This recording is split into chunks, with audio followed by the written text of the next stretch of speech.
آپ کے سامنے صدر اسلام کے اندر کتنا جو لوگ مکہ باہر سے آتے تھے ان کو کہا جاتا تھا کہ ان کے قریب مت جانا، کیوں؟ ان کی باتوں میں نعوذ باللہ زہر ہے، یہ بات کرتے ہیں لوگ گرویدہ ہو جاتے ہیں۔ اور وہ مشہور کہ دو شخص جو ہے وہ اوس و خزرج کی، آپ جانتے ہیں مدینہ میں لڑائی تھی، اور وہاں سے پھر دو شخص آئے مکہ والوں کے پاس اور کہا کہ ہماری مشکلات ہیں، ہماری مدد کریں۔ تو وہاں پر مکہ والوں نے بولا کہ ہم آپ کی کیا مدد کریں، ہم تو خود مشکل میں پھنسے ہوئے ہیں۔ کہا کیوں؟ کہا ہمارے درمیان میں ایک شخص جو ہے وہ کہتا ہے کہ میں اللہ کا نبی ہوں، میری اطاعت کرو، اللہ ایک ہے۔ تو اب یہ دونوں بہرحال مایوس ہو گئے، تو مگر ان کو کہا کہ دیکھو خانہ کعبہ کے قریب مت جانا، اور اگر جانا تو کانوں میں کچھ لگا کے جانا، کیونکہ وہ شخص کچھ تلاوت کرتا ہے یا پڑھتا ہے تو اس سے آدمی انہی کی طرف ہو جاتا ہے۔ اب ان دونوں نے اپنے بہرحال اس زمانے میں کچھ بھی تھا اپنے آپ کو کور کیا۔ انہوں نے دیکھا کہ رسول خدا صلی اللہ علیہ وآلہ وسلم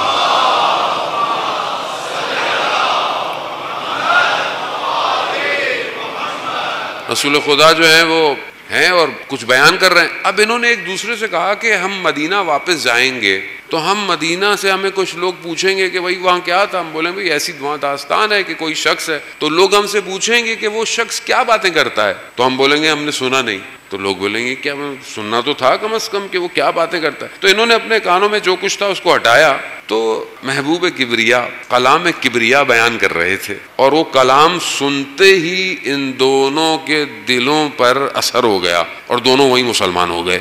کلام الہی اتنی تاثیر ہے۔